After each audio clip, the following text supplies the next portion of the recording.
Allez, allez, plus vite!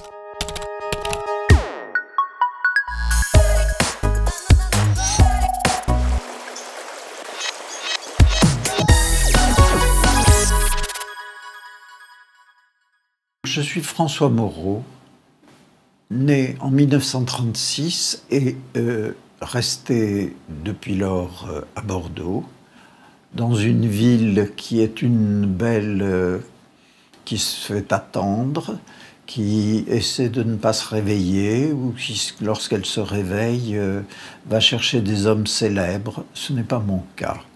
J'ai été dans une famille médicale.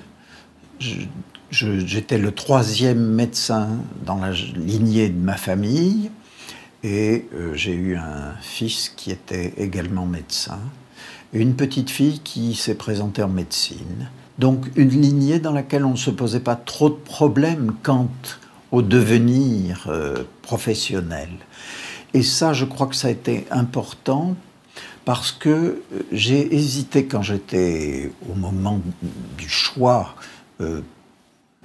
d'une carrière future entre devenir conservateur du musée et médecin. Et finalement, j'ai choisi ce qui n'était pas un choix, une continuité qui était la continuité et la fidélité à la lignée paternelle. Ce qui m'a amené à l'université, c'est sans doute aussi la volonté inconsciente de vouloir faire mieux que mon père, qui avait été chef de clinique, mais qui n'avait jamais pu accéder à l'agrégation de médecine. Mon père n'a jamais pu avoir l'agrégation et j'ai donc, sans doute de façon inconsciente, réglé un certain nombre de questions filiales ou de filiation ou d'identité ou d'identification en étant reçu très rapidement à l'agrégation de médecine. Mon père aurait souhaité que je sois otorino comme lui, mais je n'ai pas suivi cette ligne parce que il m'a un jour demandé de venir l'aider à opérer.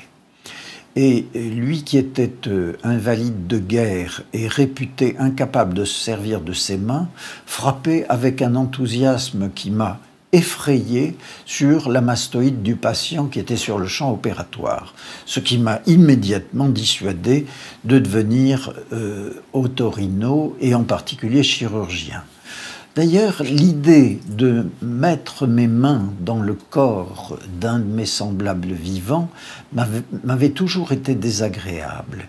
Et comme à cette époque, les études de médecine commençaient par l'étude de la mort, puisqu'on allait dès la première année au laboratoire d'anatomie pour disséquer, cette perspective d'une curiosité de l'intérieur du corps humain m'a paru difficile à soutenir. J'ai donc décidé de devenir médecin interniste, c'est-à-dire suivre la carrière hospitalo-universitaire en ayant ou en essayant d'avoir un peu de connaissance de beaucoup de choses, mais beaucoup d'ignorance de beaucoup de choses, et en particulier beaucoup d'ignorance de toutes les spécialités.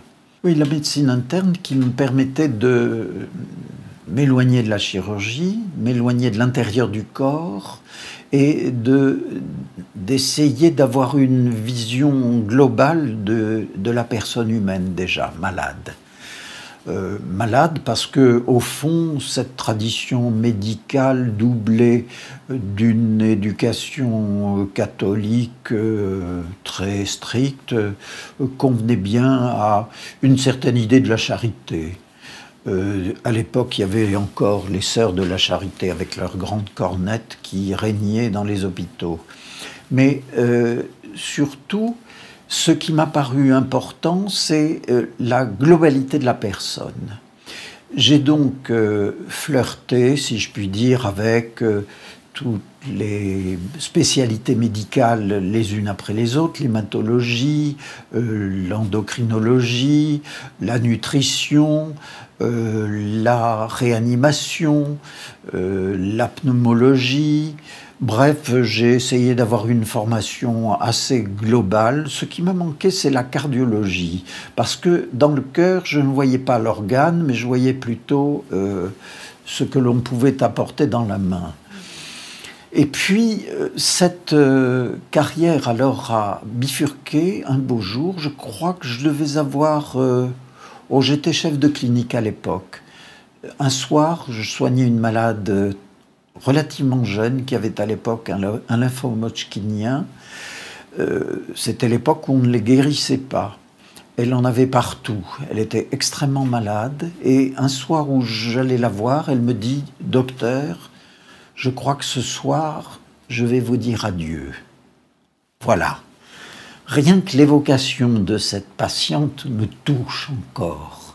Ce qui montre l'importance de cette relation interhumaine, interpersonnelle et de l'affect que l'on y met.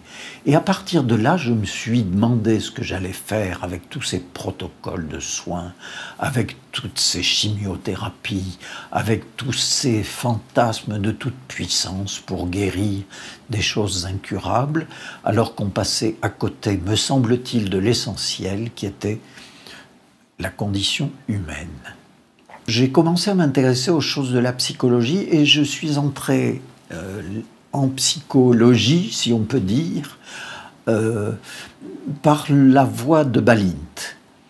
Et j'ai fait à ce moment-là des groupes Balint, j'ai participé à des groupes Balint, puis j'ai fait moi-même des animations de Balint pour des étudiants dans le cadre de leur stage hospitalier avec un de mes amis qui était psychanalyste. Et puis ensuite, je suis allé du côté de chez Sapir, à Paris, pour m'initier à la relaxation psychothérapeutique. Et puis là, doublé que j'étais d'une femme qui était psychiatre et psychanalyste, très entraînante, elle commençait une analyse et je suis allé, moi aussi, du côté de l'analyse. Après avoir recruté dans mon service comme attaché un psychanalyste, ce qui m'a valu d'ailleurs les plus graves ennuis avec l'administration, qui a fait exploser le personnel de mon service. C'était intolérable de pouvoir introduire cette discipline dans un service de médecine interne. Le directeur du centre hospitalier de l'époque me disant que mon service ne méritait pas de figurer dans la vitrine technologique d'un CHU. Je cite. Ça ne me déplaisait pas, ce côté un peu frontalier, je dirais, borderline, limite. Et alors, je suis allé en analyse à Paris, et en même temps, j'ai rencontré Pierre Marty, qui a été pour moi un homme d'une très grande qualité à la fois intellectuelle, humaine, et qui était dans le droit fil d'une pensée qui me convenait tout à fait. Non seulement sur le plan médical, sur le plan humain, sur le plan relationnel, sur le plan théorique, sur le plan analytique, et qui a été à l'origine du mouvement psychosomatique en France. Je me suis demandé d'ailleurs, parce que très vite, il m'a proposé de venir à son séminaire, qu'il organisait avec Jacqueline Loriot, et je me suis toujours demandé ce qui pouvait l'intéresser dans ma pratique. Et finalement, j'ai compris seulement beaucoup plus tard ce qui pouvait l'intéresser. Je lui ai amené des cas cliniques de médecine, qu'il regardait sous le prisme de l'analyste et du psychosomaticien, ce qui nous a permis pendant 10 ans de pratique ou de théorico-pratique d'animer un séminaire dont j'ai tiré, moi, une expérience que je lui dois entièrement. Voilà, alors à partir de là, je me suis intéressé à la psychosomatique.